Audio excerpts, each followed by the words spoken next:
ఈ మాసాలన్నింటిలో ఉపవాసం చూసాను. అంటే ఉపవాసం అన్నది మనకి ఏం తెచ్చి పెడుతుందంటే, ఒకటి ఏంటంటే సంతోషాన్ని ఇస్తుంది మనం, రెండు ఉత్సాహాన్ని ఇస్తుంది, మూడోది ఏంటంటే మన ప్రతి ఇంట్లో రోజు పండగ చేసేలాగా చేస్తాడు దేవుడు. నేను అనుకోవటం ఇప్పటి వరకు అసలు పండగ చేసుకునే కుటుంబాలు చాలా ఉండొచ్చు.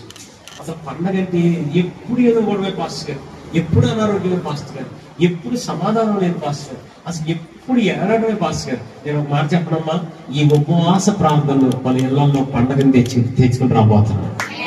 దేవుడికి స్తోత్రం కలుగునుగా. సాధారణంగా పండగ అంటే కేక్ వస్తే పండగ, న్యూ ఇయర్ వస్తే పండుగ కాదు. అసలు బైబిల్ ఏం చెప్తుందంటే మనం ఉపవాసం ఉంటే అదే మన జీవితాల్లో పండుగ. గట్టిగా దేవుడికి స్తోత్రం కలుగునుగా. ఉపవాసం ఉండడం ఏంటంటే మనం కనీసం రోజు కోడి కూర, మేక కూర, పీత కూర, ఇంకేంటిది ఈ కూరలన్నీ తింటేనే పండగ కదండి. అలాంటిది అసలు అదేమీ లేకుండా ఉపవాసం ఉంటే పండగ నాకేం తెలుసు. మనం తినడం కన్నా ఎప్పుడైతే కడుపు పట్టుకుంటామో మన జీవితాన్ని దేవుడు ఒక పండగగా మార్చేస్తాడు. దేవుడికి స్తోత్రం కలుగునుగా. అందుకే ఆ తర్వాత ఏమన్నాడంటే, మీరు ఈ దినాల్లో సత్యాన్నే పలకాలి అన్నట్టు ఒకసారి గట్టిగా నిజమే చెప్పాలి. మనం అర్థమవుతుందా? అందరూ ఒకసారి ఆమె అనండి. మనం నిజమే చెప్పాలి గట్టిగా అనండి. ఎందుకు తెలుసమ్మా, ఇక్కడ పొద్దున అయ్యారు, అమ్మా ఏంట్రా మందిరానికి రాలేదేంటి అనంటే, చుట్టాలు వచ్చారండి, ఒంట్లో బాగా కాదండి, మనం రాని ఎందుకు కూర ఉండలేదండి. నిజం చెప్పే తర్వాత ఏమన్నాడు, సమాధానాన్ని ప్రేమగా ఎంచన్నాడు. ఏమన్నాడు అంటే, ఇప్పటి వరకు ఒకవేళ మనం ఎవరితైనా సమాధానంగా లేకపోతే, అమ్మా మాట చెప్పడం, చిన్న చిన్న గొడవలు అవుతుంటాయి. అత్తకి కోడలకి, తల్లిదండ్రులకి పిల్లలకి, తల్లిదండ్రులు భార్యకి, భర్తకి భార్యకి. ఈ రాత్రే ఇంకా మనకి సభలు అవ్వలేదు. ఈ సభలు అయ్యే లోపు ఎవరితైనా సమాధాన పడాలి అని మీ హృదయంలో దేవుడు ఇప్పటికే ప్రేరేపణ ఇస్తుంటే ఎవరితో చెప్పండి, వెళ్ళిపోయి నేరుగా వాళ్ళతో సమాధానం పెడిపోండి. దేవుడికి స్తోత్రం కలుగునుగా. అందుకని మనం దేవుడు చెప్పిన మాటను గనక చేస్తే ఆయన చెప్పిన మాటను మనతో చేస్తాడు. ఎందుకంటే యెహోవానగు నేను మార్పు లేని వాడిని అన్నాడు. మన దేవుడు ఎవరు తెలుసా? మాట ఇచ్చి మాట తప్పేవాడు కదా, మారడు ఆయన. సో ఈ మనోహరమైన ఉపవాస పండుగల్లో మనం ఏం నేర్చుకున్నామంటే, ఈ ఉపవాస ప్రాంతంలో నూతన సంవత్సరంలోకి వెళ్ళక ముందే మన కుటుంబాల్లో సంతోషాన్ని తెచ్చుకోవాలి. అంత మాత్రమే కాదు, ఈ ఉపవాస ప్రాంతంలో నూతన సంవత్సరంలోకి పండగ రోజున రాకముందే మన కుటుంబాల్లో పండగను తీసుకురాబోతున్నాం. పండగల దగ్గరికి వెళ్ళక ముందే మన కుటుంబాల్లో శుభవార్తలు వినేలాగా చేయబోతున్నాం. అందుకే మీరు సత్యాన్ని పలకండి అన్నాడు, సమాధానాన్ని పలకండి అన్నాడు. ఆ తర్వాత దేవుడు ఆఖరి వచ్చినాను కూడా దేవుని సేవకుని గొప్పకుని వెళ్దాం. ఆఖరి వచ్చిన సైన్యములకు యెహోవా సెలవిచ్చిన దేవరుగా, ఆ దినములలో ఆయా భాష మాట్లాడు అన్యజనులను ఒకసారి గట్టిగా, ఆయా భాషను మాట్లాడు అన్యజనులను 10 మంది ఒక యూదుని చెంగు పట్టుకుని దేవుడు మీకు తోడుగా ఉన్నాడన్న సంగతి మాకు వినపడినది కనుక నేను మీతో కూడా అమ్మా, నేను దేవుని సేవకునిగా ఈ హోరేబు మినిస్ట్రీస్ లో ఈ వాక్యాన్ని ఒప్పుకుంటున్నాను ఈ రాత్రి. ఎవరు వస్తారట? ఆయా భాషను మాట్లాడు అన్యజనులు. ఎవరమ్మా? ఇప్పటి వరకు పాస్టర్ గారు నేను నమ్ముతున్నాను, ఇప్పటి వరకు తెలుగు సర్వీసే జరుగుతుంది.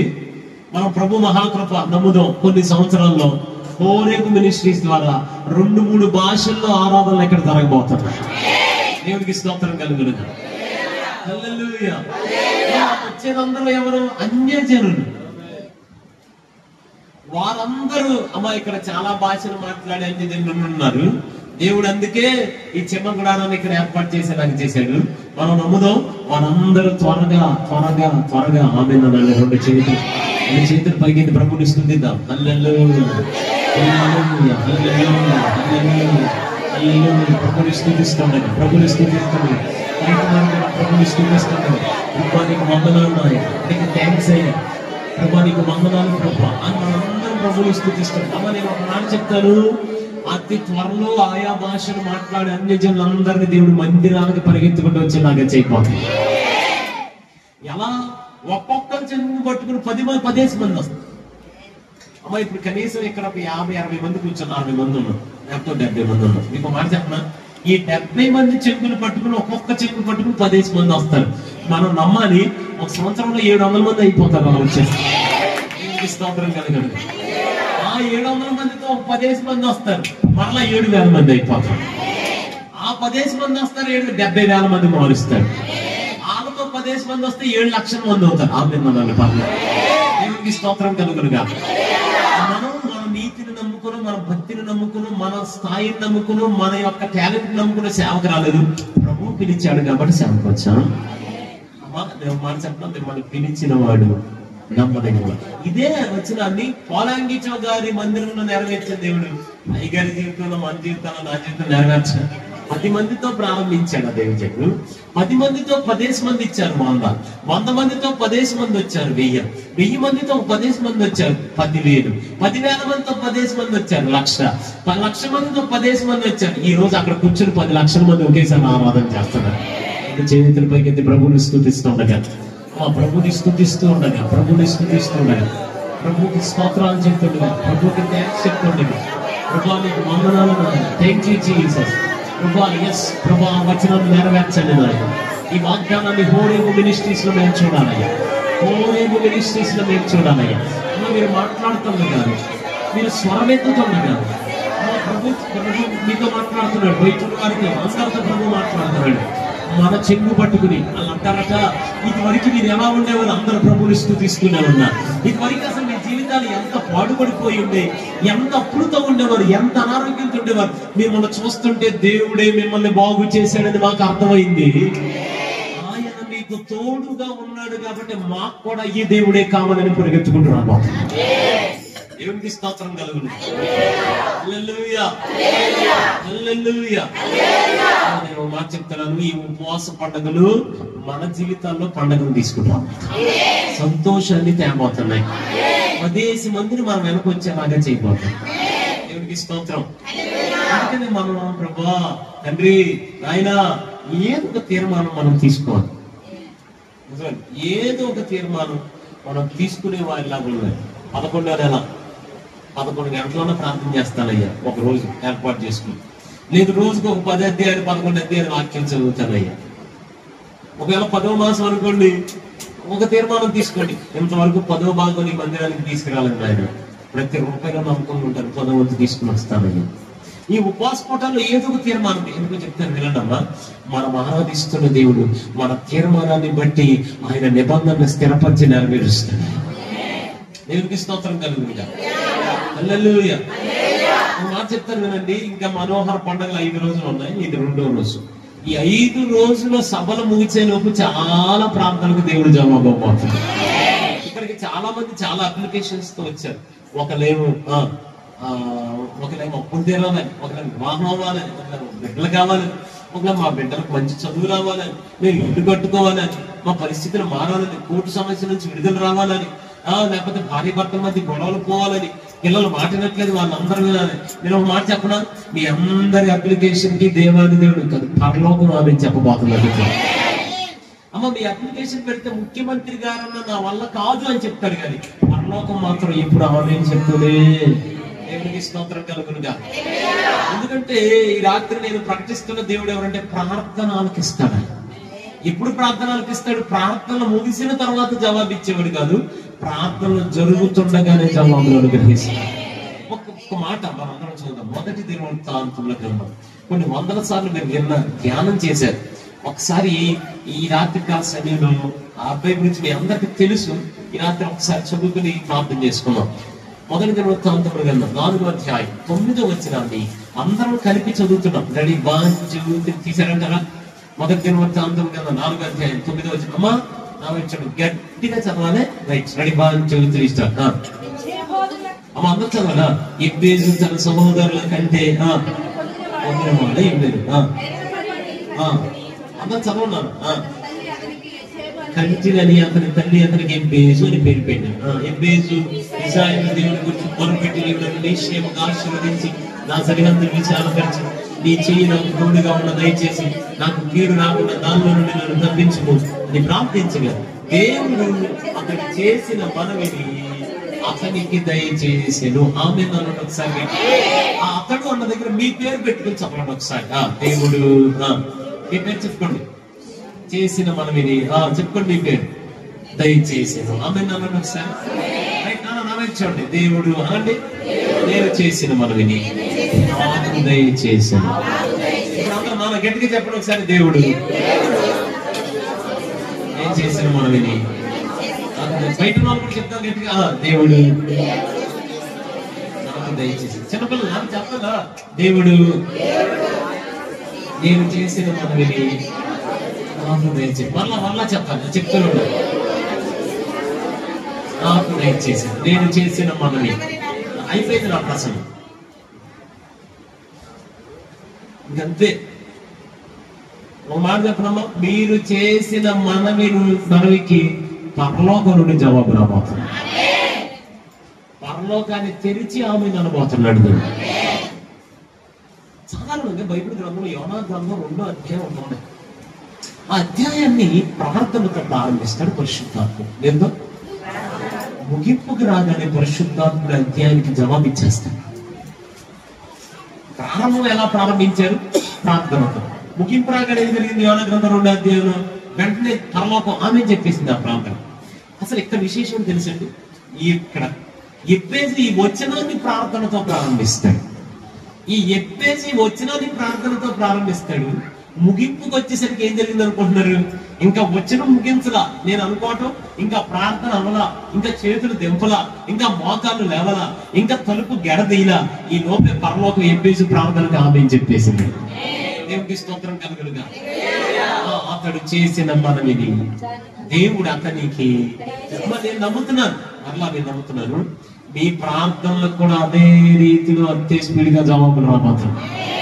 దేవునికి స్తోత్రం కలుగునుగా. హల్లెలూయా. సాధారణంగా ఎబ్బేజు అనండి. ఎబ్బేజు అన్న మాటకు అర్థం ఏంటి? కింద ఉంది చూడండి మాట. అమ్మ గట్టిగా చెప్పండి. అమ్మ న్యూస్ ఫీల్డ్ లో మీరు చాలా కాలంగా ఉంటున్నారు. ఇక్కడ కూడా చాలా మంది పిల్లలు ఉన్నారు. మీలో ఎవరైనా మీ పిల్లలకి ఎలా వేదన అని పేరు పెట్టారు? ఏదో చెప్పండి అమ్మా. వేదన పెట్టారా? పోనీ ఎలా కన్నీరు ఉన్నారు? ఎవరన్నా ఎలా అంగులార్పు, ఎలా రోదన, మళ్ళీ ఆవేదన ఉన్నావా? ఎవరు లేరా? ఎవరికి లేదా ఆ పేరు? నిజం చెప్పండి. మీరు ఎక్కడ వెళ్ళలేదా? అసలు ఎవరన్నా అక్కడ పేరు పెడతారా మామూలుగా? ఏం సార్ వేదన ఆవేదన పేరు పెడతారా సాధారణంగా? నాలా ఎంత నల్లగా ఉన్నా సుందరరావు మన పేరు. పగలు చూస్తే రాత్రి కల్లోకి వచ్చేసిన నీ పేరేంట్రా? సౌందర్యం. అసలు ఈ మధ్య మనుషుల పేర్లు కన్నా కుక్కల పేర్లు ఎదిరిపోతున్నాయి. వాళ్ళ మధ్య ఊరేళ్ళ అమ్మగారు పిలుస్తుంది, ఎలా పాండ్సు అని పిలుస్తుంది. ఒకవేళ మీ అబ్బాయి పేరు బలే ఉందండి అన్న. అబ్బాయి కాదబ్బాయి అన్న. అమ్మాయి అమ్మగారు. అమ్మాయి కూడా కాదబ్బా. మరి ఎవరన్నా లోపల నుంచి చెప్తుంది నాన్న నల్లగా బౌ బౌ. దాని పేరేంటంట ఏదో చెప్పండి. సంవత్సరం అయింది అందుకే రాయటం మానేసాను. అందులో అనండి గట్టిగా సంవత్సరం చెప్పండి గట్టిగా. అసలు సాధారణంగా అలాంటి పేరు పెట్టుకుంటారా? నా పేరేంటి చెప్పండి. నా పేరు ఏ దేశానికి ప్రెసిడెంట్? ఏ దేశానికి ప్రెసిడెంట్? అమెరికా దేశానికి ప్రెసిడెంట్ అని పేరు. నేను అవుతాను అసలు వాళ్ళు రాను. సరే ఓటేనిస్తాను, అసలు పోటీ చేయనిస్తాను అమెరికాలో. కానీ మా తల్లిదండ్రుల కోరిక ఏంటి? నా కొడుకు అంత ఎదిగిపోవాలి. మీకు కూడా అదే ఆశ ఉంటుంది. ఏం ఆశ? నా కొడుకు కష్టపడకూడదు, నా కొడుకు నాకన్నా బాగా సంపాదించాలి, నేను సెలవులు అడిగే ఉద్యోగాల్లో ఉన్నా, నా కొడుకు సెలవు ఇచ్చే ఉద్యోగంలో ఉన్నా, నా కొడుకు అసలు అప్పు చేసేవాడిగా కాదు అప్పు ఇచ్చేవాడిగా ఉండాలి. మన ఆశ అది. ఉన్నా కదా అందరు ఆశ అది. మా పిల్లలు అలా ఎదగాలి, ఎలా ఎదగాలి. ఇప్పుడు ఎప్పేసి పరిస్థితి ఏంటి అనుకుంటున్నారు? కనీసం సొంత తల్లి కూడా నమ్మలేకపోతున్నాడు బాగా చదువుతాడంటే. సొంత తల్లి కూడా నమ్మలేకపోతున్నాడు ఎదుగుతాడు అంటే. సొంత తల్లి కూడా నమ్మలేకపోతున్నాడు సక్సెస్ అవుతాడంటే. సొంత తల్లి ద్వారా కూడా మంచి సాక్ష్యం పొందలేని స్థితిలో ఉండిపోయాడు ఎబ్బేజ్. అలాంటి ఎబ్బేజ్ని రాత్రి ఇక్కడ కూర్చుని దేవుడు వాక్యం పెట్టినాడు. అప్పటికి ఎబ్బేజ్ అన్నయ్యలు బాగా సంపాదించేశారు. ఎబ్బేజ్ ప్లాట్ఫామ్ మీద బతుకుతున్నాడు. ఎబ్బేజ్ అక్కడ బాగా సంపాదించేశారు. మనోడి పరిస్థితి ఏం అర్థం కావట్లా. మన ఇళ్ళలో కూడా అంతే కదా. ఇద్దరు కొడుకులు ఉంటే ఒక కొడుకు కొనే ఉంటాడు, ఇంకో కొడుకు జీవితం బాగు. ఇద్దరు కూతురు ఉంటే ఒక కూతురు జీవితం బాగుంటుంది, ఇంకో కూతురు జీవితం బాగా అలాంటి ఎబ్బేజు తల్లులు ఇక్కడ కూర్చుని దేవుని వాక్యం వింటున్నాడు. నేను ఒక మాట చెప్పనా, ప్రార్థన ఆలకించు దేవుడు ఈ సభలు ముగిసే లోపలే మనకు జవాబులు తెచ్చిపోతాడు. సాధారణంగా ఎబ్బేజు చరిత్రలోకి వెళ్ళాలి. ఎబ్బేజు అనండి. ఎబ్బేజు అన్నది ఒక ఊరి పేరండి. అనండి ఒకసారి. ఈ పక్కన ఆ లైన్ పక్కనే 2వ అధ్యాయం 55వ వచనం చూద్దాం. 55వ వచనం. ఎబ్బేజులో కాపురం ఉన్న లేఖికుల వంశములు అనండి ఒకసారి గట్టిగా. అమ్మ నా వైపు చూడండి. ఎబ్బేజులో కాపురం ఉన్నా అనండి. నూజివీడులో కాపురం ఉన్నా అనండి. ఆ తర్వాత విజయవాడలో కాపురం ఉన్నా అనండి. లేఖికుల వంశం అనండి. సో ఎబ్బేజ్ అన్నది ఒక ఊరు. ఆ ఊరిలో కాపురం ఉన్నారు ఈ లేఖికులు అనేటువంటి వంశాలు. లేఖికులు అంటే అర్థం ఏంటంటే శాస్త్రులు, స్క్రైబ్స్, రచయితలు. ఆ ఊర్లో ఎవరిని కలిపినా రచయితలే ఉంటారు. సాధారణంగా రచయితలకు చాలా ఘనత ఉంటుంది. అవునంటారా కాదంటారా? అందుకే వాళ్ళకి పద్మశ్రీ, పద్మ విభూషణి అవార్డులు ఇస్తుంటారు. సాధారణంగా ఒక్కొక్క ఊరు ఒక్కొక్క దానికి ఫేమస్. నూజివీడు దేనికి ఫేమస్? పక్కనే పినకని మన ఊరు ఉంటుంది తెలుసా మీకు? అది దేనికి ఫేమస్? జ్యోతిష్యం చెప్తారు ఆ ఊర్లో ఎవరికి కలిపిన జ్యోతిష్యులు అదే. ఆ తర్వాత విజయవాడ దేనికి ఫేమస్? కృష్ణానది ఫేమస్. అలా హైదరాబాద్ దేనికి ఫేమస్? బిర్యానీ ఫేమస్, చాయ్ ఫేమస్. అలా ఒక్కొక్క ఊరు ఒక్కొక్క ఫేమస్. ఈ ఎబ్బేజ్ అన్న ఊరు కూడా దేనికి ఫేమస్ అంటే రచయితలకు ఫేమస్. అంటే ఏ గడప కొట్టిన అందరూ ఘనులే. రచయితలకు బాగా ఘనత ఉంటది. ఉన్నట్టు కదంటారు. పాటల రచయితలు, పుస్తకాల రచయితలు, ప్రసంగ రచయితలు. ఇప్పుడు పాటల రచయితలు అంటే చిన్న విషయం. మీకు కొన్ని పేర్లు చెప్తాను. అది మన సామాన్యుడ ఏసమ్మ గారు చిన్న విషయం.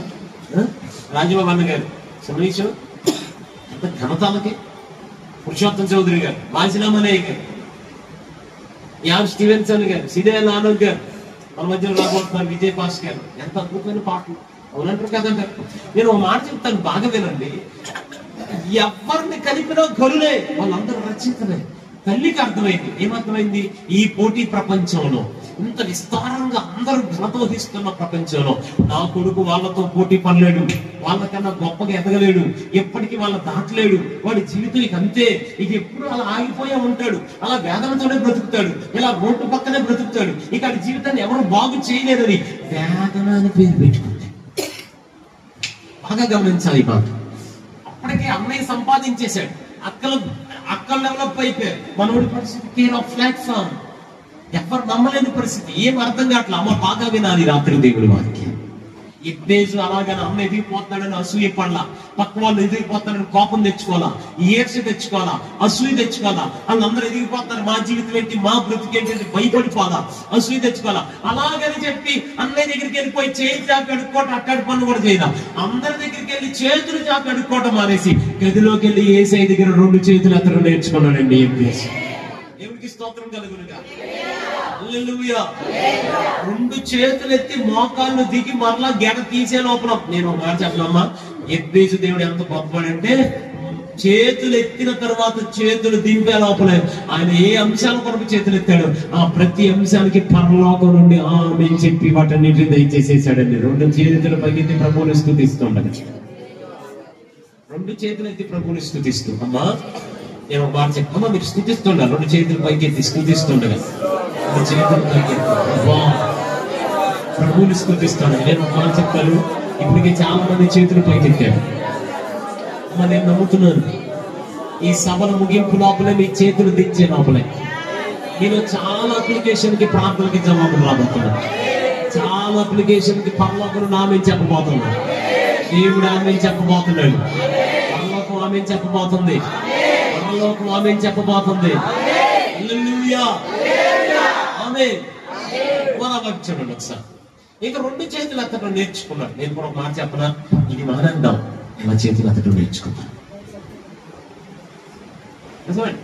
మన అందరి దగ్గరికి నేను మానే సమయాన్ని గదిలోకి నేను 2 చేతులు అతను నేర్చుకుంటాను. ఇప్పుడు నాకు అందరికి అవసరాలు ఉంటాయి, నాకు కూడా అవసరం ఉంది. నేను అందుకే 30 రోజులు ఏం చేశాను, ఈ అక్కడికి రాను, బయటికి రాను, గదిలో చేతులు ఎత్తుతాను అని కూర్చున్నాను. నేను అందుకే ఇప్పుడు వెళ్ళిపోతాను గదిలో. మళ్ళీ 30వ తారీఖు దాకా బయటకు రాను. అలా 2 చేతులు ఎత్తి ఆయన చేస్తాను. నాకు నమ్మకం ఉంది డిసెంబర్ 1వ తారీఖు బయటకు వచ్చేలోపే చాలా ప్రార్థనలకి జవాబులు జరిగిపోతూ ఉంటాయి. స్తోత్రం కలుగునుగా. అంటే మనం ఏం నేర్చుకోవాలంటే చెప్పండి ఎలాగా. హల్లెలూయా. ఏంటంటేనండి, మనం ప్రతి దానికి దేవాదేవుడు ప్రతిఫలం ఇస్తాం. ఇప్పుడు అందరం ఇప్పుడు చూద్దాం 4వ అధ్యాయం 9వ వచనం, మొదటి దినవృత్తాంతంలో కన్నా 4వ అధ్యాయం 9వ. Ready, 1 2 3 start. ఎబ్బేజు ఎవరికంటే, గట్టిగా చెప్పండి, అప్పటికే సంపాదించిన వారికంటే, అప్పటికే ఘనత వహించిన వారికంటే, అప్పటికే పేరు వహించిన వారికంటే, ఆమె నన్ను ఒకసారి గట్టిగా వారి తన సహోదరుల కంటే, ఎబ్బేజు తన సహోదరుల కంటే, తర్వాత మాట గట్టిగా ఒకసారి గట్టిగా ఏం వహించాడట, ఏం వహించాడట, నవ్వించాడు ఏం వహించాడట, గట్టిగా చెప్పాలి, ఏం వహించాడు, గట్టిగా చెప్పాలి, గట్టిగా చెప్పాలి, ఆగకుండా చెప్పాలి. మీరు చెప్తుండగానే ఆ కృపను ప్రభు మీకు కూడా అనుగ్రహిస్తాడు. ఏం వహించాడట, ఏం వహించాడట, ఒకప్పుడు ఓడిపోయిన వాడు, ఒకప్పుడు వ్యర్థుడు అనిపించుకున్నవాడు, ఒకప్పుడు విఫలమైపోయిన వాడు, సొంత తల్లి కూడా నమ్మని వాడు. ఈ రోజు దేవుడు ఎంత కృప చూపించాడు తెలుసా? తను ఎత్తిన చేతిని దేవుడు చూశాడు. పరలోకం నుండి దిగి రాగానే ఎవరైతే ఆయన కన్నా గొప్పవారుగా ఉన్నారో నేను నమ్ముతున్నాను, హోరేబు పరిచర్యలో దేవదేవుడి వాగ్దానాన్ని నెరవేర్చబోతున్నాడు. ఈ పట్టణంలోనే ఘనత వహించిన వారు 2 చేతులు పైకి ప్రభుని స్తుతిస్తుండగా, స్వామికి ప్రభుని స్తుతిస్తుండగా, స్వామికి ప్రభుని ఆరాధిస్తుండగా, ఈ పట్టణంలోనే ఘనత వహించిన వారి వలె మనల్ని మార్చబోతున్న దేవుని బట్టి స్తుతిగా ఉన్నాం. యేసయ్యా, ఆమేన్. దేవునికి స్తోత్రం కలుగునుగా. ఘనత పొందిన వాడు ఒకప్పుడు ఏంటయ్యా అని ఇస్తాయి, ఓడిపోయాడు సార్. ఒకప్పుడు ఏంట, ఆయన తల్లి కూడా నమ్మలేదండి, డెవలప్ అవుతాడు. ఒకప్పుడు ఆయన పరిస్థితి ఏంటి, సొంత వాళ్ళు కూడా నమ్మలేదండి, వాళ్ళు ఆ స్థాయిలో పరిచయం చేస్తారు. ఆయన ఒకప్పుడు ఏంటి పరిస్థితి, ఒకప్పుడు జీరోనండి. ప్రార్థన ఆలోచించే దేవుడు ఎలాంటి వాడంటే, జీరోను కూడా హీరోలుగా మార్చగలిగిన దేవుడు మాట. ఇక 4 ప్రాంతాలు ప్రారంభించాడు. ఏందమ్మా చెప్పండి, పర్లేదు గట్టిగా చెప్పండి. ఎన్ని ప్రాంతం? ఇంకా నేను చదవసలే చెప్పేస్తాడు, నా వైపు చూస్తాడు. మొదటి ప్రాంతం, నన్ను ఆశీర్వదించిన ఆయన అన్న ఒకసారి నన్ను ఆశీర్వదించాయి. అమ్మ నేను ఒక మాట చెప్పనా, ఈ రాత్రి మీరు కూర్చుని మనందరం ఆరాధిస్తున్న దేవుడు మీ ప్రక్కనే నిలుచున్నాడు. ఈ ప్రక్కన ఉన్న దేవుడు ఎవరు తెలుసా? మనల్ని ఆశీర్వదిస్తున్నాడు. దేవునికి స్తోత్రం కలుగునుగా. ఏ మాత్రం కంగారు పడాల్సిన అవసరం లేదు, టెన్షన్ పడాల్సిన అవసరం లేదు. వాళ్ళందరినీ దేవుడు ఆశీర్వదించబోతున్నాడు. ఎందుకో తెలుసమ్మా, ఒక్క నిమిషాన్ని ప్రభువుకి ఇస్తేనే గుర్తు పెట్టుకుని ప్రతిఫలం ఇస్తాడు. ఒక్క నిమిషాన్ని. ఇంకో మాట చెప్పాలి, మన ప్రతి చెమట పొట్టికి దేవుడు ప్రతిఫలం ఇస్తాడు. అలాంటి దేవుడు, అంత నమ్మదగిన దేవుడు మన మధ్యలో ఉండి 7 రోజులు కడుపు కట్టుకొని, 7 రోజులు కుటుంబంలో పనులన్నీ మానేసి, 7 రోజులు అన్ని వసతులు వదిలేసి, 7 రోజులు ఎంత ఇరుకులో కూర్చుని, 7 రోజులు ఎంత మన అందరం మర్చిపోతాడు ఆయన. ప్రతిఫలం ఒక్కడు ఉంటాడు ఆయన. నాకు దైవజనులు మాట్లాడుతున్నాడు, బాలాకు బిలాముని పిలిచి ఏమని అన్నాడు? అలా శపించాను అన్నాడు. దేవుడు ఏమన్నాడు? దీవిస్తూనే ఉన్నాడు. ఇప్పుడున్న వాళ్ళ మీదకి శాపం వస్తుంది కాదు, రాలా దీవినే. ఈ సారంగా చెప్పింది కాదు, దీవిస్తూనే ఉన్నాడు. 7 బలిపీఠాలు కట్టాడు. మొదటి బలిపీఠం చూడు, ఈసారి చెప్పింది పడతారు అనుకున్నారు, కాదు బాలాకు చూస్తున్నా కదా దేవుడు మాట్లాడుతున్నాడు, వారిని దీవించు అన్నాడు. అందుకే మనం ఆరాధిస్తున్న దేవుడు మనం దీవిస్తాడు. ఆమె నమ్మకం. మరి నేను ఏమంటానంటే, ఈ నెలలో మొదటి రోజుల్లోనే దేవుడికి మొట్టమొదటి తీర్చారు. మీరు మొట్టమొదటి సమయాన్ని, మొదటి రోజుల్లో ప్రభుకి ఇచ్చారు. మర్చిపోతాడు ఆయన, వదిలిపెడతారా సార్? మనం ఎప్పుడైతే ప్రభువుకు మొదటిది ఇస్తామో, ఆమె నమ్మకం, ఎప్పుడైతే ప్రభువుకి మొదటిది ఇస్తామో మనల్ని గుర్తు పెట్టుకుని ఆశీర్వదిస్తాడంట. మన దేవునికి గొప్ప లక్షణం ఏంటంటే గుర్తు పెట్టుకుంటాడు. చాలా మంది మర్చిపోతారు చేసిన మీరు, చాలా మంది మర్చిపోతారు దేవుని నిబంధన, చాలా మంది మర్చిపోతారు ఇచ్చిన మాట. దేవుడు మాత్రం ఎప్పటికీ మర్చిపోడు. అందుకే మలాకీ గ్రంథంలో మాట్లాడుతున్నాడు, యెహోవాను నేను మార్పు లేని వాడు కనుక యాకోబు సంతానమైన మీరు లయము కాలేదు. మీకు అర్థమవుతుంది అన్నమాట. ఎంతమందికి అర్థమవుతుంది? ఒకసారి ఆమె. అందుకే నిజంగా మీరు ఈ నెలలో మొట్టమొదటి రోజులు ప్రభుకి ఇచ్చారు.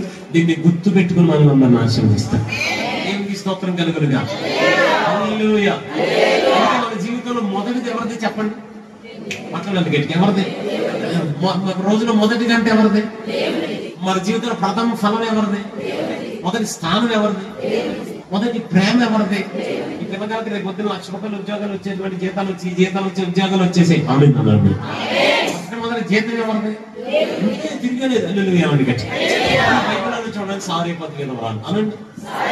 కొరకు వచ్చింది. అత్తగారు రానట్లా, అమ్మగారు రానట్లా.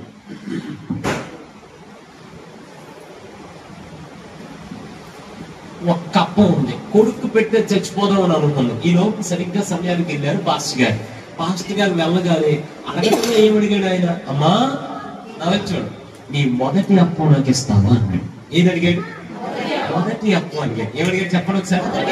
మొదటి అప్పం నాకు ఇస్తావా అన్నాడు. హల్లెలూయా ఒకసారి.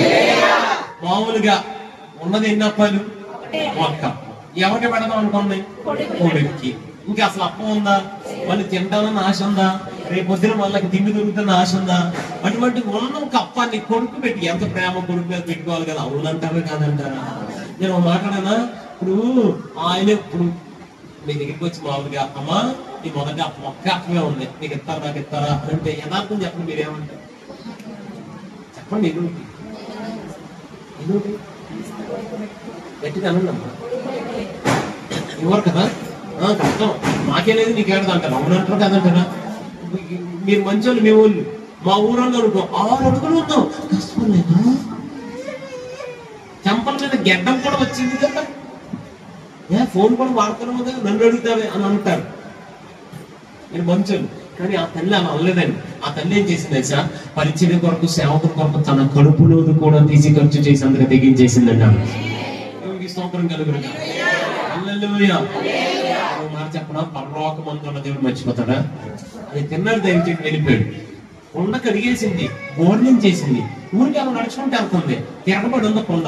ఏంటి కొండ తిరగబడిందో వెళ్ళి దగ్గరికి వెళ్ళి చూడగానే నల్లగా ఉన్న కొండ తెల్లగా కనపడుతుంది. ఏదో నీట్గా అంటే కొండలోకి ఏమొచ్చేసింది?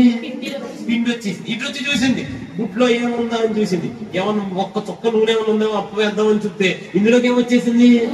నూనె వచ్చేసింది. కొడుకు దగ్గరికి వెళ్ళింది. కొడుకా ఏంటి మమ్మీ అని అన్నాడు. మన సాగు రేపు వాయిదా పడింది. ఏమైపోయింది ఆ రోజు? మళ్ళీ కొండ కడిగేసింది, బోర్లింగ్ చేసింది. మళ్ళీ పొద్దున్న మొహం కడుగుతుంది. మళ్ళీ పొద్దున్న మొహం కడుగుతుంటే మరలా కొండ తిప్పుంది. ఏంట్రా బాబు కొండ తిప్పుందని మళ్ళీ చూసింది. మళ్ళీ నల్లగా ఉన్న కొండ ఏమొచ్చేసింది అందులోకి? మళ్ళీ ప్రతి విశ్వాసంతో చూసింది. గుడ్లోకి ఏమొచ్చేసింది? మళ్ళీ 3వ రోజు కొడుకు దగ్గరికి కొడుగా ఉంది. మన సాగు రేపు వాయిదా పడిపోయింది. మళ్ళీ అప్పం వచ్చేసింది. హల్లెలూయా అనండి గట్టిగా. మళ్ళా 3వ రోజు మళ్ళీ మొహం కడుగుతుంది. మళ్ళీ కొండ తిప్పుంది, నల్లగా ఉన్న కొండ. గట్టిగా మాట్లాడాలి. ఏమొచ్చింది అందులోకి? ఈ పక్క వచ్చి చూసింది, ఏముంది ఇక్కడ? మళ్ళీ 4వ రోజు చూసింది. 4వ రోజు కొండలోకి ఏమొచ్చింది? ఇదేమొచ్చింది? ఇదేమొచ్చింది? గట్టిగా గట్టిగా యా అమ్మా, రాజుగారి పస్తు, రాజుగారి భార్య గారి పస్తు, ముఖ్యమంత్రి గారి పస్తు, ప్రధానమంత్రి పస్తు, అందరూ పస్తు. కానీ మొట్టమొదటిది ప్రభు సన్నిధికి తీసుకొచ్చిన ఆమె అసలు లేదు. మొదటి స్థానాన్ని ప్రభువుకి ఆమె మొదటి జీవితాన్ని మొదటి గంటని ప్రభువుకి ఇచ్చిన తల్లి. మొదటిది ప్రభువుకి తీసుకొచ్చినటువంటి ఆ తల్లి ఇంట్లో 6 సంవత్సరాలు ఇటేమొచ్చేసింది, ఇటేమొచ్చేసింది.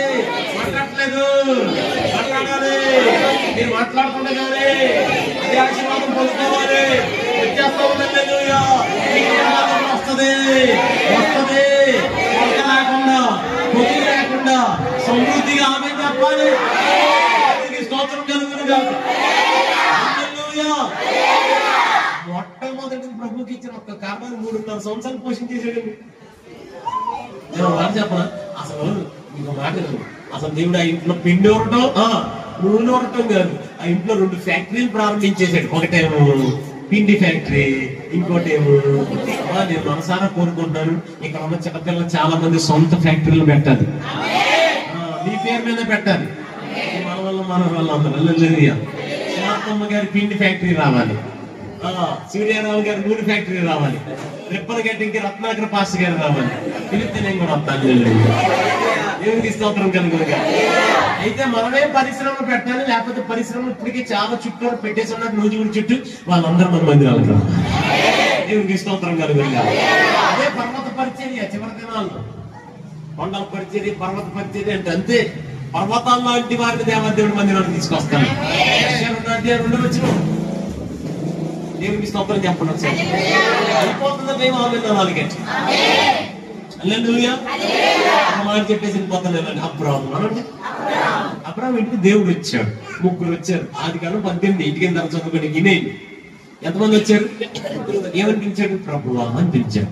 క్రియాక దేవుడు ఒక పేరుతో పిలిచాడు. Okay right. మంచినీళ్ళు ఇచ్చాడు. ఆయన నీకు ఆహారం సిద్ధం చేస్తాను ఆయన, ఇక్కడ కూర్చోండి. కూర్చోబెట్టి చెప్పి కింద ఎన్ని శారమని పిలిచాడు. శారమా అన్నాడు. ఏంటయ్యా అన్నాడు. అనగానే ఎన్ని మానికల పిండి కలపమన్నాడు. అలాగే గట్టిగా 3 మానికల పిండి కలపమన్నాడు. అంటే సుమారు 7 నుండి 10 కేజీ. ఈయన అన్నాడు నేను వెళ్ళి ఒక ల్యాబ్ కోసం చేసుకొచ్చేస్తాను, అంటే సుమారు 30 కేజీలు. అన్నీ అక్కడేమో 3 మానికల పిండి అంటే 10 కేజీలు, అక్కడేమో 10 కేజీలు మాంసం, కానీ 30 కేజీలు మాంసం. నేను ఒక మాట అంటాను, ఆ ఎండవేళ శారమ్మ కలిపిందా కలపలేదా? కలిపిందా కలపలేదా? వంట చేసిందా చేయలేదా? అమ్మ మామూలుగా ఈ కాలం శారమ్మలు మీరైతే అర్థం చెప్పేస్తున్నారు కలమ్మ. ఒకసారి హోటల్స్ లేవా? అదే చుట్టుపక్కల చెట్టు కింద ఒక హోటల్ ఉంది, ఎంత బాగుంటుంది అక్కడ, తీసురా అని అంటారు కదా. అవునా కదా? అలా ఉందా అమ్మ? అవునా? అలా అమ్మ శారం గారు అట్లా అన్నారా? అల్లా అల్లునండి చేతులతో ఆతిథ్యం ఇవ్వడానికి అమ్మ చెప్పండి. నేను ఇంకో ప్రశ్న అడుగుతాను, వంటలో సమాధానం చెప్పాడు అల్లులు కావాలండి. ముగ్గురికి చపాతీ కావాలంటే ఎంత చపాతీ పిండి కావాలమ్మా? 1 కేజీ చపాతీ ఎంతమ్మా? కేజీ. సరే 1 కేజీ. ఎన్ని కేజీలు కలిపారు? 10 కేజీలు.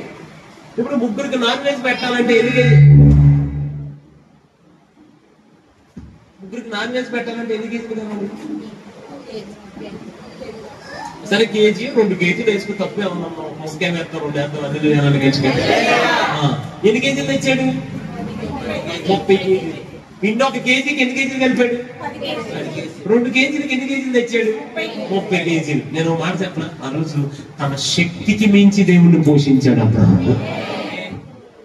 దేవుడు అది గుర్తు పెట్టేసుకుని దీవించేసి వెళ్ళిపోయాడు. అబ్రహాం తర్వాత ఇస్సాకు వచ్చాడు, ఇస్సాకు తర్వాత యాకోబు వచ్చాడు, యాకోబు 12 గోత్రాలు అయిపోయారు. వాళ్ళందరూ 30 లక్షల మంది అయిపోయారు. 30 లక్షల మంది ఐగుప్తు నుంచి బయటకు తీసుకురాబడ్డారు. నిర్మాకాండం 12లో పసకా పండుగ తీశారు. 13లో కొన్ని నియమాలు నేర్చుకున్నారు. 14 ఎర్ర సముద్రం పాయలైంది. 15 నుండి మానవ మధురంగా మారిపోయి పాటలు పాడుకుంటే అరణ్య యాత్ర ప్రారంభమైంది. ఆనంద యాత్ర, ఇది ఆత్మీయ యాత్ర అంటే పాటలు పాడు. ఇక యాత్ర ప్రారంభమైంది. యాత్ర ప్రారంభమై వెళ్ళిపోతా ఉండగా ఆమె నన్ను ఒకసారి నేను ప్రశ్న అడుగుతున్నా, మీరు సమాధానం చెప్పాలి. వాళ్ళందరూ రోజు హోటల్కి వెళ్ళి భోజనం చేశారా? ఏదో చెప్పండి. గట్టిగా 14 రోజులు అయింది. నేనే వచ్చున్నా గట్టిగా. వాళ్ళందరూ హోటల్కి వెళ్ళి భోజనం చేశారా? కర్రీ పాయింట్కి వెళ్ళారా? లేకపోతే వండుకుని తిన్నారా? పోనీ ఆకలిని చచ్చిపోయారని ఎక్కడన్నా రాసి ఉందా? నీళ్ళకి ఏడ్చారని ఎక్కడన్నా చదివారా? మీరు ఏదన్నా ఇబ్బంది పడ్డారని విన్నారా? ఆకలికి ఆహారానికి ఏడ్చారని ఉందా? కరువుతో సమృద్ధి లేకుండా అలా కరువు పట్టడం ఉండిపోయారని రాసి ఉందా? లేదు. మరి సమృద్ధిగా పోషించబడ్డారా లేదా? కొరింథీకి రాస్తూ అన్నాడు, అసలు వాళ్ళు దేవుడు ఇష్టపడలేదట. వాళ్ళు ఇష్టలుగా లేరు అని రాశాడు. ఒకడు వ్యభిచారం చేస్తాడు, ఒకడు విగ్రహారాధన చేస్తాడు, ఒకడేమో పాస్టర్ గారి మీద చదువుతాడు, ఒకడేమో శోధిస్తాడు. ఇన్ని కార్యాలు చేసినా పోషించాడా? పోషించలేదా? నేనేమంటానంటే వాళ్ళ నీతిని బట్టి కాదు, వాళ్ళ ప్రార్థన బట్టి కాదు, వాళ్ళ భక్తిని బట్టి కాదు. వీళ్ళ తాత ఇంటికి ఒక రోజు దేవుడు వెళ్ళాడు కొన్ని సంవత్సరాల క్రితం.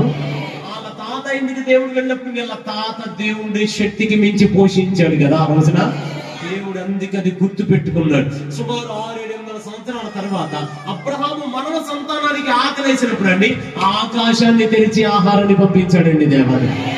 బండను చీల్చి నీటిని తెప్పించాడండి దేవాది.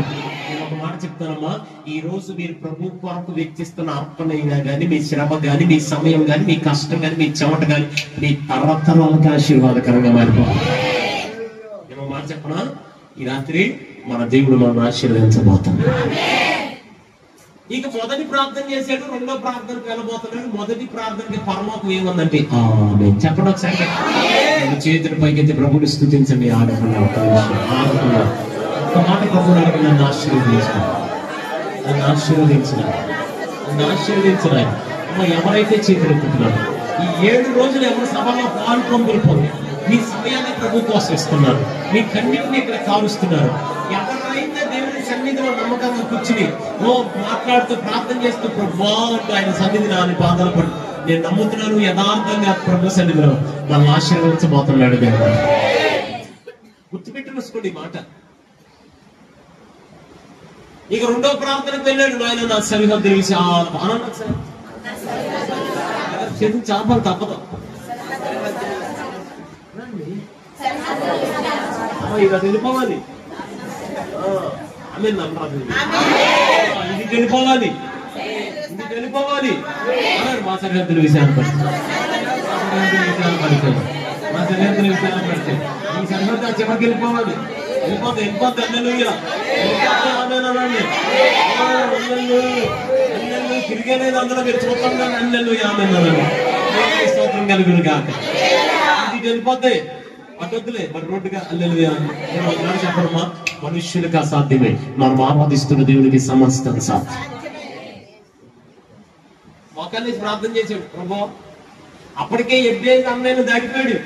ఎబ్బేజ్ అప్పుడు ఎబ్బేజ్ అన్నయ్య 2 అంతస్తులే, ఎబ్బేజ్ దేవుడు 20 అంతస్తుల బిల్డింగ్ ఇచ్చేసాడు. ఎబ్బేజ్ అక్కడ 2 ఎకరాలే, దేవుడు ఎబ్బేజ్కి 20 ఎకరాలు ఇచ్చేసాడు.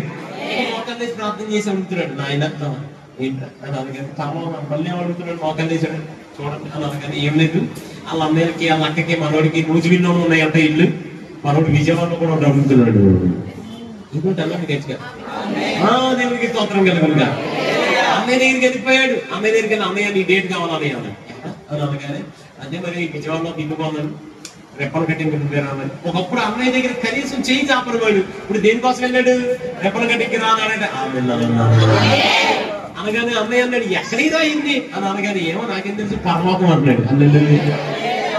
రెప్పలు కట్టింగ్ అయిపోయింది. మళ్ళీ మోకాలు వేసి ప్రభా అన్నాడు. విజయవాడలో కూడా ఇచ్చావు కదా ఆయన, అమరావతిలో కూడా ఒకటి గట్టిగా అన్నాడు. మళ్ళీ అన్నయ్య దగ్గరికి వెళ్ళాడు. మళ్ళీ వచ్చామంటారు, మళ్ళీ తెచ్చుకోవాలి. ఈసారి ఎక్కడ అమరావతి అని అనగానే ఎక్కడైనా చెప్పండి చెప్పండి. మళ్ళీ అమరావతి అయిపోయింది, మళ్ళీ వచ్చి మోకాలు వేసాడు. పర్వం మళ్ళీ ఏమడుగుతున్నాడు, ఏమో అమరావతి మళ్ళీ అటు ఇటు అయిన వరకు మళ్ళీ విశాఖపట్నం, మళ్ళీ విశాఖపట్నం ఏదో అన్నట్టుగా విశాఖపట్నం. మళ్ళీ అన్నయ్య దగ్గరికి వెళ్ళాడు. మళ్ళీ అన్నయ్య దగ్గరికి వెళ్ళి అన్నయ్య ఏంటని మళ్ళీ ఎంట్రా వచ్చావు, మళ్ళీ డేట్ ఈసారి ఎక్కడికి రావాలంటే విశాఖపట్నం మళ్ళీ మోకాలు వేసాడు. మళ్ళీ మోకాలు వేసి మళ్ళీ ఏమడుగుతున్నాడు అంటే అప్పుడప్పుడు బిర్యానీ తింటాకి ఎక్కడికి ఎంటెస్ మంది చెప్తున్నారు మీరు అన్నారు దేవుడికి అంతే. మళ్ళీ ఇంకోసారి అన్నయ్య డేట్ కోసం వెళ్ళాడు. ఎక్కడ నాన్నగారు మళ్ళీ ఈసారి రావాలి. చూడండి వాళ్ళ అన్నయ్య వాళ్ళ అక్క వాళ్ళందరూ నూజివీడి వరకే ఉన్నారు. కానీ దేవుడు ఈ ప్రార్థన పనులు ఎక్కడ తీసుకెళ్ళి తెలుసా, భారతదేశంలో ఏ మూలకెళ్ళిన ఆయన బ్రాంచ్ సంఘాలు కనపడేలాగా చేశాడు. దేవుడికి స్తోత్రం కలుగును. రోడ్డు మీద మీరు చూస్తుంటారు, ఏ హైవే మీద చూసినా కనపడోస్ అన్న ఐటీసీ మందిరం అని, బైబిల్ మిషన్ మందిరం అని మనం మనసారి నమ్మి ప్రార్థన చేద్దాం. మన సరిహద్దులు కూడా దేవుడి విషయాలు పరుస్తాం. దేవునికి స్తోత్రం కలుగునుగా. ముందు ప్రార్థన అయిపోయింది. పరలోకం ఏం చెప్పింది మీరు చెప్పట్లా. ఇప్పుడు ప్రార్థనకి వెళ్ళాడు. చాలా ప్రాముఖ్యమైన ప్రార్థన చేస్తాడు. ఏమని చేశాడంటే నా చేతిని మొదలవుతున్న ఆయన. ఇది ఆశీర్వదించబడ్డ తర్వాత, సరిహద్దులన్నీ విషయాలు పరచబడ్డ తర్వాత మూడో ప్రార్థన ఏం చేశాడు తెలుసా, నా చేతిలో కృప. ఇది చాలా ప్రాముఖ్యమైన ప్రార్థన. విశ్వాసంలో మనందరం చేయాల్సిన ప్రార్థన. ఎందుకంటే చాలా మందికి అలవాటు ఏంటంటేనండి, ఏదో అద్భుతం పొందుకోవడానికి ఇక్కడికి వస్తారు, అద్భుతం పొందుకున్న తర్వాత మళ్ళీ రాదు. వివాహం జరగాలి, ఇక్కడికి వస్తారు, దైవజనుడు కన్నీటితో కడుపు కట్టుకుని ప్రార్థన చేస్తాడు, వివాహం అయిపోద్ది, మందిరాన్ని మర్చిపోతాం, దైవజనుడిని మర్చిపోతాం. గర్భఫలం కోసం మందిరానికి వస్తాం, కడుపు కట్టుకుని ప్రార్థన చేస్తాడు కన్నీటితో, గర్భఫలం కలుగుతుంది, మందిరాన్ని మర్చిపోతాం, సేవకుడిని మర్చిపోతాం. అందుకే ఎప్పుడైతే ఏం ప్రార్థన చేశాడు తెలుసా, అప్పులు తీరాలని వస్తాం, అప్పులు తీరిపోతాయి, మన అవసరం అయిపోతుంది, ఇంకా ఆయనతో పని ఏముంది, వదిలేస్తాం, వెళ్ళిపో. మీకు ఒక మాట చెప్పినమ్మా, ఎప్పుడైతే అందుకే ఏం ప్రార్థన చేశాడు, ప్రభా నన్ను ఇప్పుడు ఆశీర్వదించేశావు, సరిహద్దు విషయాలు పరిచేసావు, ఒకవేళ ఇప్పుడు కనుక నేను నీ చేతిని పట్టుకుంటే ఖచ్చితంగా నేను నీ చేతిని వదిలేస్తాను. వివాహం కోసం వచ్చాను, నేనే నీ చేతిని పట్టుకుంటే వదిలేస్తాను. అప్పులు తీరాలని ఇక్కడికి వచ్చాం, అప్పులు తీర్చేస్తాం, ఖచ్చితంగా నీ చేతిని వదిలేస్తాం. మేమే నీ చేతిని పట్టుకుంటే, పిల్లలు కలగాలని వచ్చాం, మేమే నీ చేతిని పట్టుకుంటే ఖచ్చితంగా నీ చేతిని వదిలేస్తాం. అంతేనా? అందుకని ఆయన నువ్వు నన్ను ఆశీర్వదించేశావు, సరిహద్దుల విషయాలు పరిచేశావు, ఇప్పుడు నేను నీ చేతిని పట్టుకుంటే ఖచ్చితంగా నీ చేతిని నేను వదిలేస్తాను. కాబట్టి నేను నీ చేతిని పట్టుకోవటం కాదు నాయన. చెప్పండి గట్టిగా, గట్టిగా అడగండి, గట్టిగా అడగండి. 2 చేతుల పైకి తడగండి గట్టిగా, 2 చేతుల పైకి అడుగుతుండగానే ఈ రాత్రికి అందరి చేతులు ప్రభు తాకుతున్నాడు. అయ్యా నా బిడ్డల చేతులు పట్టుకోను ఆయన, నా యజమానుని చేతులు పట్టుకో ప్రభా, నా భార్య చేతులు పట్టుకో ప్రభా, నా ఆత్మీయ తల్లిదండ్రుల చేతులు పట్టుకో ప్రభా, అయ్యా నా పట్టణం చేతులు పట్టుకో. అమ్మకి నాకు అడుగుతుండగానే ఇప్పటికే చాలా మంది చేతులు ప్రభు తాకుతున్నాడు. తాగుతున్నాడు ఈ రాత్రి, చాలా మందిని తాగుతున్నాడు. అమ్మ మీరు వచ్చేటప్పుడు ఒట్టిగా వెళ్ళారు, వెళ్ళేటప్పుడు యేసయ్య చేత్తో తిరిగి వెళ్ళబోతున్నారు.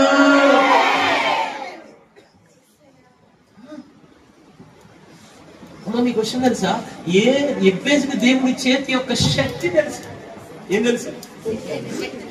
మీరు ఒంటరిగా వచ్చారు ఈ రాత్రి. నేను నమ్ముతున్నాను ప్రభు కంటే చాలా దీన సేవకులుగా మీ చేతిని వెళ్ళినప్పుడు ఆయన పట్టుకుని తీసుకుని వెళ్ళారు.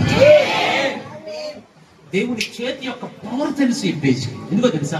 ఒకసారి ఫరో ఎదుటట ఇలా ఏళ్ళు చాపాడట, జస్ట్ ఏళ్ళు చూపించాడంటే అన్నాడంటే ఏళ్ళు ఒక్క ఏళ్ళకి ఎన్ని తిప్పలు వచ్చేసి. అమ్మ నేను ఒక మాట చెప్పనా, మన శత్రువుల గురించి మనం భయపడాల్సిన అవసరం లేదు, లేకపోతే మన అప్పుల గురించి భయపడాల్సిన అవసరం లేదు, మనం ఏమేమైతే ఇబ్బంది పడతాం వాటి కోసం భయపడాల్సిన అవసరం లేదు, ఏ సమస్యలు మనతో ఉన్న వాటి కోసం భయపడాల్సిన అవసరం లేదు. ప్రభువుని అడుగుతాం, నీ ఏళ్ళు చాపు చాలు అయినా అవన్నీ కుదిరిపోతుంది. జస్ట్ ఏళ్ళు చాపాడంటే పర్వాలేదు. ఎన్ని సాగులు వచ్చేసినాయి. అన్నం తిన్నామంటే కప్పల, నీళ్లు తాగుదామంటే రక్తల, ఒళ్ళంతా గెడ్ల, ఏమంటే గానంతా తేనె, ఆ ఉన్న చోటంతా చీకటేనా ఏమంటే అసలు ఎన్ని ఘోరం. నీళ్లు తాగుతుంటే రక్తం అంటే ఎబ్బేసికి అర్థమైంది, నాయన నీ ఏళ్ళలోనే ఎంత శక్తి ఉందంటే నీ చెయ్యంతా నాదేగా ఎంత శక్తివంతంగా మనం రెండు చేతులు పైకెత్తి ఆ చెయ్యి నాకు కావాలయ్యా. అమ్మ బయట ఉన్న వాళ్ళందరూ రెండు చేతులు అల్లాడిస్తూ ఆ చెయ్యి మా పరిచయంలో కావాలయ్యా, నీ చెయ్యి మా పరిచయంలో కావాలి. మీరు అడుగుతుండగానే ఏ సమస్య నేను ఇంట్లో ఉందో నాకు తెలియదు కానీ, ఏ సమస్య పరిచయంలో ఉందో నాకు తెలియదు కానీ, మనందరూ రెండు చేతులు అల్లాడిస్తూ ఆమె అంటుండగానే స్వరమెత్తి ప్రభు ఆయన నా చేతిని పట్టుకున్న, అమ్మ మీ చేతిని పట్టుకుని రాబోతున్నాడు ఈ రాత్రి, మీ చేతిని పట్టుకుని రాబోతున్నాడు ఈ రాత్రి, మీ చేతిని పట్టుకోబోతున్నాడు. నీ కుమార్తె చేతిని ఇదిగో ఇప్పటికే పట్టుకున్నాడు. నీ కుమారుని చేతి ఓ ఎబ్బేసి తల్లులారా నీ కొరకే, ఓ ఎబ్బేసిలారా నీ కొరకే ఈ రాత్రి పరిశుద్ధాత్మను మాట్లాడుతూ నేను ఒక మాట చెప్పగలను, నీ చేతిని పట్టుకుని రాబోతున్నాడు. మూడో ప్రార్థనకి పరలోకం ఏమని తెలుసా? ఆమేన్. ఇక మూడో ప్రార్థన ముగించి నాలుగో ప్రార్థనకు వెళ్ళాడు. నాలుగో ప్రార్థన అంటాడు, కీడు రానియొద్దు నాయన, ఆశీర్వదించాక సరిహద్దులను విషయాలు పరిచాక నాయన నువ్వే నా చేతిని పట్టుకున్నాను, కీడు వస్తే అవమానమయ్యా, ప్రజలందరూ చూస్తుండగా ఎప్పటికీ కీడు. అందరూ రెండు చేతులు పైకెత్తి ప్రభు నీ ఒక్క మాట అడుగుదా ఏం పాసుకుంటాలో, ఏ కీడు రానియొద్దు నాయన, ఏ కీడు రానియొద్దు ప్రభు, ఏ కీడు రానియొద్దు నాయన, ఏ కీడు రానియొద్దు నాయన. మనందరం అడుగుతుండగా ఏ కీడుతో మీరు భయపడిపోయారు ఈ రోజు వరకు, ఏ పరిస్థితితో భయపడిపోయారు ఈ రోజు వరకు, ఎలాంటి పరిస్థితితో భయపడిపోయి కూర్చుంటారు నాకు తెలియక. నేనైతే ఒక మాట చెప్పగలను, ఈ ప్రార్థనకి దేవాదేవుడు జవాబు అవుతుంది. దేవుడికి స్తోత్రం. ఇంకా చేతులు దింపలేదు. పరలోకం ఏమని తెలుసా? అతడు చేసిన మనవిని దేవుడు అతనికి దయచేసి. ఎంత శక్తి ఉంది కాబట్టి ప్రార్థనలో అపవాది ప్రార్థన చేయను. ఎంత శక్తి ఉంది కాబట్టి ప్రార్థనలో మీరు ప్రార్థన చేస్తే ఓడిపోరు, మీరు ప్రార్థన చేస్తే గెలుస్తారు, మీ ప్రార్థన మిమ్మల్ని ఉన్నత స్థలం మీద నిలబడుతుంది. అందుకే ప్రార్థన చేయను. మనం అప్పుడప్పుడు అనుకో, సార్ శరీరం నలిగిపోతుందండి, బలహీనమైపోతున్నామండి, శరీరం నలగొట్టేసుకుంటున్నామండి. కానీ ఎక్కడ జవాబు కాదమ్మా, జవాబు రావట్లేదని మీరు అనుకుంటున్నారు. బాహ్య పురుషుడు బలహీనపడిపోతాడు కరెక్టే, కానీ మీకు తెలియకుండా మీ అంతరంగ పురుషుడు రోజు రోజుకి బలపడిపోవడం ప్రారంభించాడు. చాలా మంది అనుకుంటారు గొంతిండిపోతుంది సార్, జవాబు రావట్లేదండి ప్రార్థనలకి, ఎంతో ఎక్కువెక్కి ఏడుస్తున్నామండి, జవాబు రావు. కాదు, ఇప్పటికే మీ గొంతు ద్వారా ప్రభు పనిచేయడం ప్రారంభించేశాడు. ఉపవాసాల ద్వారా ప్రార్థన ద్వారా మనం బ్రతకడం కాదు, ఇప్పటికే మన స్థానంలో ప్రభు బ్రతకడం మొదలు పెట్టేశాడు. దేవునికి స్తోత్రం కలుగునుగా. హల్లెలూయా. 40 రాత్రులు మోషే మహిమగల దేవుడితో మాట్లాడాడు, మహిమగల మేఘంతో మాట్లాడాడు. 40 పగళ్ళు 40 రాత్రులు అయిపోయింది, మంచి నీళ్ళు కూడా మొట్లా. దేవుడు అన్నాడు, నాన్న నీ బిడ్డల దగ్గరికి వెళ్ళి అన్నాడు. మోషే నెమ్మదిగా కిందకి దిగి వస్తున్నాడు. అక్కడ మహిమగల దేవుడు వెళ్ళిపోయాడు, మహిమగల మేఘం వెళ్ళిపోయింది. నెమ్మదిగా దేవుడు మోషే నెమ్మదిగా కిందకి దిగి వస్తున్నాడు. పిల్లలందరూ మా నాయకుడు వస్తున్నాడు రా, తండ్రి వస్తున్నాడు రా, మాస్టర్ గారు వస్తున్నాడు రా. 40 రోజులు అయిపోయింది ముఖాన్ని చూసి, 40 రోజులు అయిపోయింది మాట విని, 40 రోజులు అయిపోయింది ఆయన చూసి. ఎలా ఉన్నాడో చూద్దాం పదని నెమ్మదిగా ఆయన ఎదుర్కొంటూ వెళ్తుంటే మోషే దిగి వస్తున్నాడు, బిడ్డలు వెళ్తున్నాడు, మోషే దిగి వస్తున్నాడు, బిడ్డలు వెళ్తున్నాడు. దగ్గరికి రాగానే ఈ బిడ్డలకి తండ్రి ముఖంలో తండ్రి ముఖం మోషే ముఖం కనబట్ల, యేసయ్య మహిమ కనబడుతుంది. వాళ్ళు దేవుడికి స్తోత్రం కలుగునుగా. హల్లెలూయా. యేసయ్య మహిమ కనబడుతుంది. అది చూశాడు యెహోషువ. బతికితే ఎలా బతకాలరా, ప్రార్థన చేస్తే ఇలా ప్రార్థన చేయాలి, సేవ చేస్తే ఇలా సేవ చేయాలి, మహిమతో ఉంటే ఈ విధంగా నిలబడాలి, ఈ విధంగా కట్టుకోవాలి అని ఆ మందిరంలోకి వచ్చి ఆ మూల కూర్చొని ఏడుస్తున్నాడు. ఆరోగ్యం కోసం కాదు, ఆయుష్ కోసం కాదు, ఆస్తుల అంతస్తు కోసం కాదు, ఏమి కోసం కాదు, పెళ్ళి అవ్వాలని కాదు, ఉద్యోగం రావాలని కాదు, ఇవన్నీ నాకు అవసరం లేదు నాయన, నీ మహిమ నాకు కావాలి నాయన. ఆ మూల కూర్చొని ఏడుస్తున్నాడు. ప్రత్యక్ష గుడారాన్ని మోషే కట్టారు. ప్రజలందరూ వచ్చి దండం పెట్టుకుని వెళ్ళిపోయారు. మళ్ళీ రాలా షకీనా మహిమ వేగంతో దేవుడు దిగి వచ్చాడు. మోషే అన్నాడు, రేపు పొద్దున రా మోషే, రేపు ఆడుకుందాం అన్నాడు. మోషే కూడా వెళ్ళిపోయారు, మహిమ వేగం కూడా వెళ్ళిపోయింది, అందరూ వెళ్ళిపోయారు. నాన్న వెంటనే యెహోషువ మాత్రం మందిరాన్ని వదిలిపెట్ల ఆ మూల కూర్చొని ఏడుస్తున్నాడు, నీ మహిమ నాకు నాయన, నా సేవకులాగా నేను బ్రతకాలయ్యా, నాకు కూడా సృష్టి లోబడాలయ్యా, నేను చెప్పిన మాట కూడా వినపడాలయ్యా. మాట చెప్పడమ్మా, దేవుడు యెహోషువని చూశాడు, గుర్తుపెట్టేసుకున్నాడు.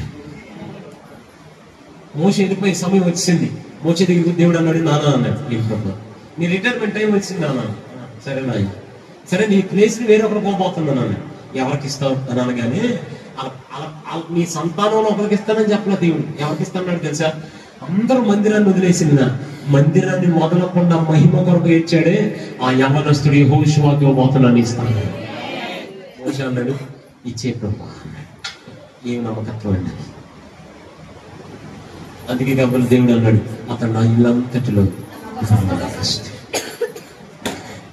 మోషే వెళ్ళిపోయాడు. అందరు బాబుతో కూర్చున్నారు, అందరు ఏడుస్తున్నారు, అందరు కుటుంబ సభ్యులు అందరూ అక్కడే ఉన్నారు. యెహోషువ మూల అమాయకంగా నిలబడి ఉన్నాడు. అందరిని వదిలిపెట్టి దేవుడు నేరుగా ఎక్కడికి తెలుసా? యెహోషువ దేనికి అన్నాడు, యెహోషువ మోషేకు తోడు అన్నట్లు నేను నీకు కూడా తోడుగా ఉండబోతున్నాను. నీ బ్రతుకు దినములన్నిట నీ ఎదుట ఎవ్వరు నిలబడకుండా చేయబోతున్నాను. మోషే చెప్తే సృష్టి నిలబడిందని వాళ్ళరా? యెహోషువ ప్రార్థిస్తే సూర్యచంద్రులు ఆగేలా ప్రార్థన వినబడిందా వినపడలేదా? మహిమను చూసాడా చూడలేదా?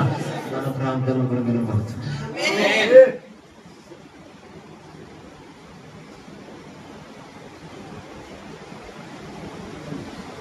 అలాంటి ఎబ్బేజుని రాత్రి దేవుడు వాక్యం, అలాంటి యెహోషువతో ప్రభు రాత్రి మాట్లాడుతున్నాడు.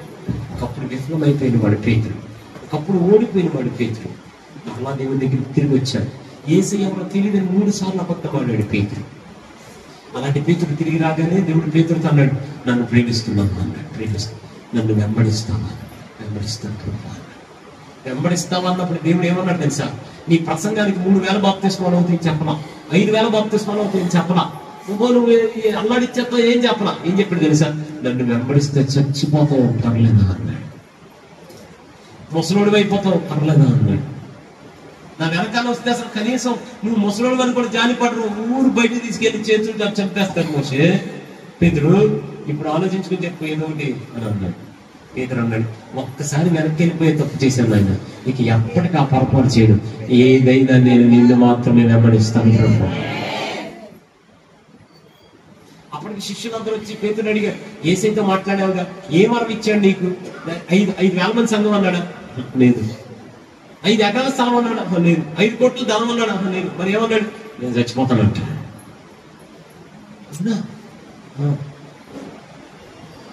మరి నువ్వేం చెప్పా?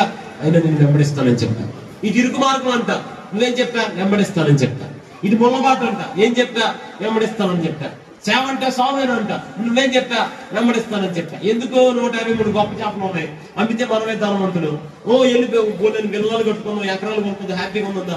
ఎందుకు అంత ముళ్ళబాటులో? ఏంటి గోళసం? మనకు పదా ప్రశాంతంగా ఈ కడుపు కట్టుకోవడం, ఉపవాసాలు, మోకాలు ప్రాంతం, ఎందుకు పదైళ్ళు హ్యాపీగా ఎంజాయ్ చేద్దాం అని పిలుచుంటారు. పేతురు అన్నాడు, ఒక్కసారి వెనక్కి వెళ్ళే పొరపాటు చేశాను, ఒక్కొక్కసారి పొరపాటు కూడా ఆయన వదలను, చావైన బ్రతికైనా ఆయన కోసమే బ్రతుకుతాను.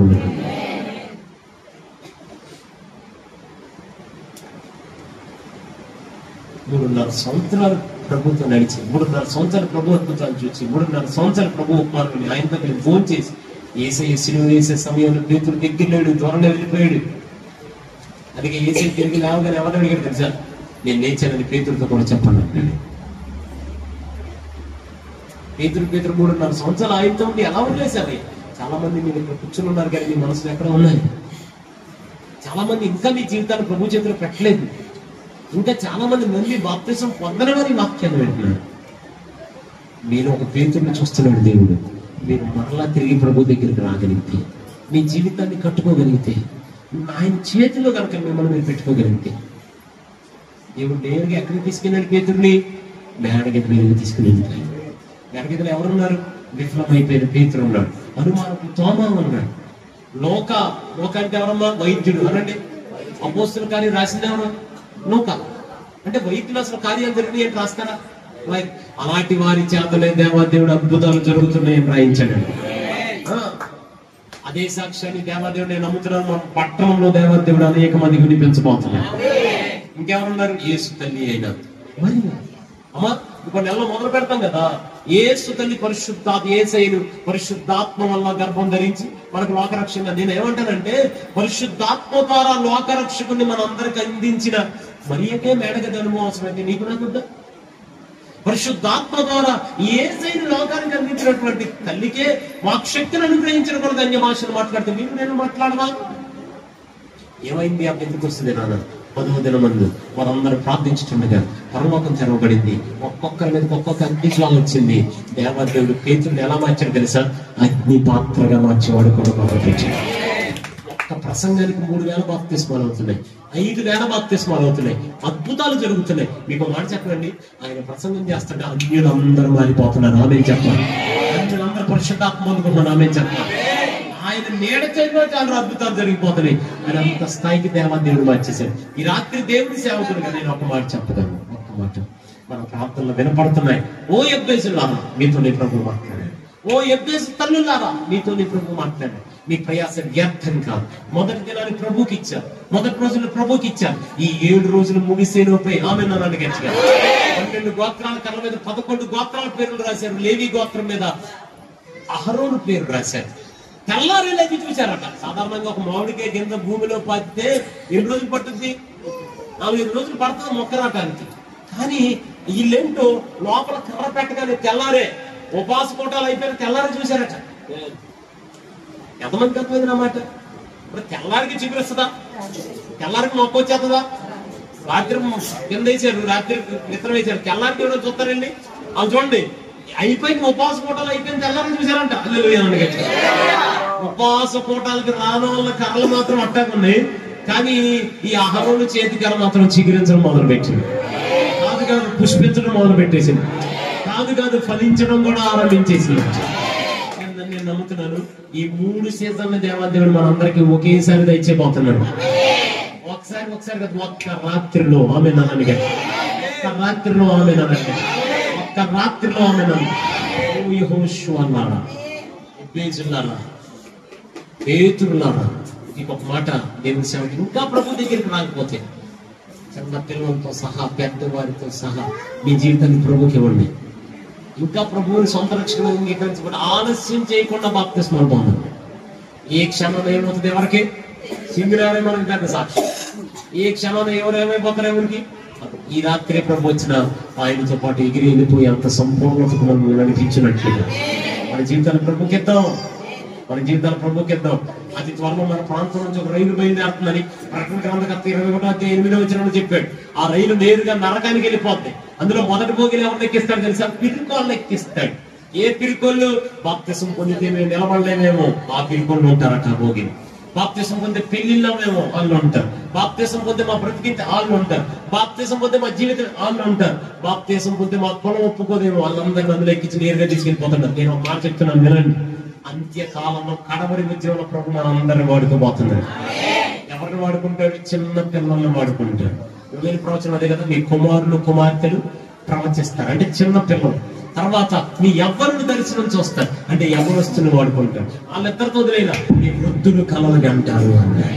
చిన్న పిల్లలు వాడుకుంటాడు, యవ్వనస్తుని వాడుకుంటాడు, వృద్ధులు. నమ్ముతున్నాను మనసారా, మనందరం దాని కొరకు సిద్ధపడిపోదాం. అతి త్వరలో ప్రభు రాబోతున్నాడు. ఈ సభలో నిశ్చయముగా మనందరికి ఒక మనోహరమైన పండుగ, మన ప్రార్థనకు జవాబులు వినపడబోతున్నాయి. మనం చేస్తున్నారు. బాప్తిసం పొందడం తీర్మానం తీసేసుకోండి. ఈ సభల్లోనే ప్రభు దగ్గరికి రండి, బాప్తిసం తీసుకోండి. దేవుడు అట్టి కృప అందరికి అనుగ్రహించి ముందుకు నడిపించును గాక.